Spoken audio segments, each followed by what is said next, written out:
আজ কলকাতা প্রেস ক্লাবে শুভেন্দু অধিকারীর বিরুদ্ধে যে প্রেস মিট ছিল, পুলিশ কর্মীদের স্ত্রী পরিবার সেখানে উপস্থিত ছিলেন। অনুব্রত মণ্ডলের বিরুদ্ধে মমতাকে কেন অভিযোগ নেই কোনো, সেই প্রশ্ন করাতেই মেজাজ হারালেন তারা। কি বলবেন এই বিষয়ে? দেখুন, শুভেন্দুর বিরুদ্ধে এই যে পুলিশ কর্মী তাদের বাড়ির লোককে হাজির করানো হয়েছে, এটা তৃণমূলপন্থী লোকেরাই করেছে এবং তৃণমূলের লোকেরাই করেছে। বিশেষত অরূপ বিশ্বাস এই আয়োজনের দায়িত্বে, আর হচ্ছে তৃণমূলের যে প্রথম চোর বলেছিল, যে তৃণমূলকে বলেছিল সাওদা টাকা আছে, বাপমার নাম রেখেছে কুণাল ঘোষ, সেই ছিনাল ঘোষ, ওর সাথে আইপ্যাক, টোটাল একটা প্যাকেজ হয়ে এই জড়ো করার দায়িত্ব ছিল তাদের।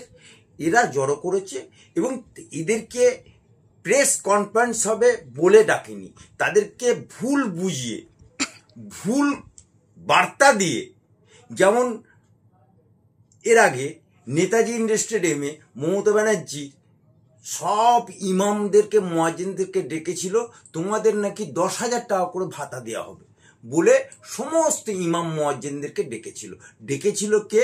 মমতা ব্যানার্জির নাম করে এই টিপু সুলতানের মসজিদের ইমাম আর নাকোদা মসজিদের ইমাম ডেকেছিল।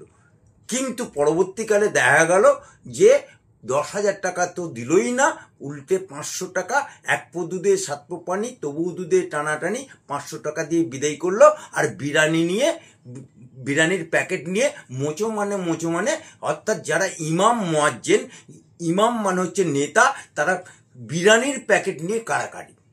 ঠিক আজকেও এই পুলিশ পরিবারগুলোকে ডেকে এনেছে ভুল বার্তা দিয়ে। তাই আজকে সেখানে অনুব্রত মণ্ডলের কথা বলতেই তাদের, কারণ তাদেরকে তোতা পাখির মতো ভুল বুঝিয়ে এনেছে। সেখানে সাংবাদিকরা যখন ডাইরেক্ট যে পুলিশ পরিবারের মা মাসি বউ তুলে খিস্তির ফোয়ারা তুলে দিয়েছে রাত দুপুরে, বলছে তো ক্ষমা চেয়েছেন। Let me please. সে জায়গায় শুভেন্দু তো কারোর মা মাসি বোন তুলে গালাগাল দেয়নি। সে যে মনোজ পান্ত, তার কর্মপন্থাকে তিনি উল্লেখ করে অসভ্য ভাষা হোক আর যে কোনো ভাষা হোক প্রয়োগ করেছে। সেই ভাষাটাকে কেন্দ্র করে আজকে সেই বলে না ঘরামোর ঘর ছেঁদা, তৃণমূলের নিজের ঘর ছেঁদা, সেটা দেখতে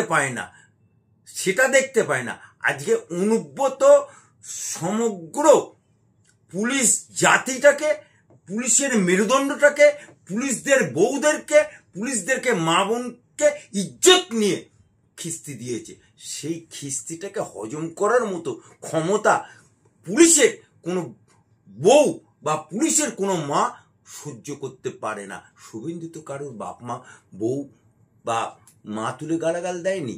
তার ডিজির মনোজ পন্থের কর্মপন্থাটাকে, যে কর্মপন্থা আইপিএস অফিসার, তার মেরুদণ্ডটা সোজা থাকবে, তার মাইনেটা কেন্দ্র সরকারও দেয় নেই, সেটা জনগণের টাকায় দেয় এবং সে কেন্দ্র সরকারের অধীনে আইপিএস।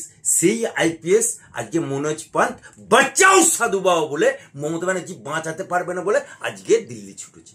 আপনি কি তাহলে শুভেন্দু অধিকারীর কথাকে সমর্থন করছেন? উনি যেটা বলেছেন 100% সমর্থন করছি, বুক বাজিয়ে সমর্থন করছি। কারণ একজন আইপিএস অফিসার কোনোদিন, সে আইপিএস অফিসার কোনো দলের, কোনো সরকারের পদদলিত না।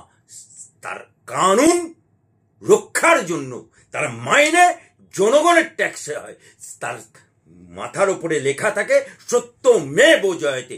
সেটাকে যখন সে ঘুরিয়ে দিয়ে, সত্য মেব জয়তে ঘুরিয়ে দিয়ে সে তৃণমূল মেব জয়তে করতে পারে, সে তৃণমূলের পা চাটতে পারে, তৃণমূলের গোলামি করতে পারে, সেরকম নপুংসক লোককে শুভেন্দু যে খিস্তি দিয়েছে, আমি ডবল খিস্তি মারছি। নবান্ন অভিযানে অভয়ার মা আহত হয়েছিল, এই নিয়ে একাধিক প্রশ্ন রাজনৈতিক মহলে। তৃণমূল কংগ্রেসের বিধায়ক জাবেদ খান তিনি বলছেন যে অভয়ার মা রাজনীতি করছেন এটাকে নিয়ে, এই আহত হওয়াটাকে নিয়ে। আগে আমি জাবেদ খানকে জিজ্ঞেস করতে চাই, तू कौन सा बांगाली? तू बांगाली? আমার বাংলায় তোর কোন গোষ্ঠী আছে রে? হ্যাঁ, তোদের তো মমতা ব্যানার্জি বাংলা ভাষা, বাংলার মেয়েকে ভোট দাও, বাংলার মেয়েকে ভোট দাও। জাভেদ খান সে মালটা কোথাকার? সে তো বিহারি মাল, সে তো আমার বাংলারই না। ইউসুফ পাঠান সে তো আমার বাংলারই না। সুলতান আহমেদ সে তো আমার বাংলারই না। ফিরাদ হাকিম সে তো আমার বাংলারই না। এদের বাপ গোষ্ঠী 14 তো আমার বাংলার না। আজকে সে বাংলার মেয়ের হয়ে কথা বলছে, আজকে বাঙালি প্রেম দেখাচ্ছ। যখন অভয়াকে হত্যা করা হলো, যখন পুলিশ দিয়ে তাড়াতাড়ি রাত 2টো পর্যন্ত জেগেছিল ওনার নাকি নেত্রী, রাত 2টো পর্যন্ত জেগে কি করেছিল? অভয় লাশটা তাড়াতাড়ি পুড়িয়ে দিয়েছিল, হুলিগান পাঠিয়ে প্রমাণ লোপাট করে দিয়েছিল।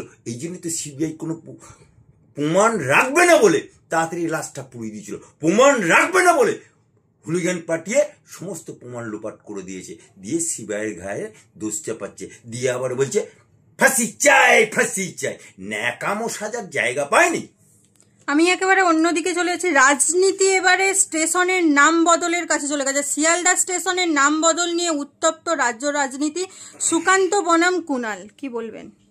দেখুন, মমতা ব্যানার্জি যখন রেলমন্ত্রী ছিলেন, মমতা ব্যানার্জি নিজে বিভিন্ন মেট্রো স্টেশন থেকে শুরু করে বিভিন্ন স্টেশনের নাম পরিবর্তন করেছে। উত্তম কুমার স্টেশনের নামটাকে দিয়েছে মমতা ব্যানার্জি।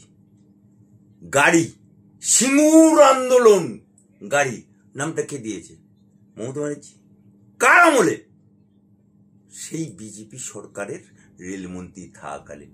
আর আজকে যখন স্টেশনের নাম বদল হচ্ছে, আগে তোর দিদিকে সামলা, তারপরে পরের কথা পরে বলবি। আগে তোর দিদি কি করেছে সেটা দেখা।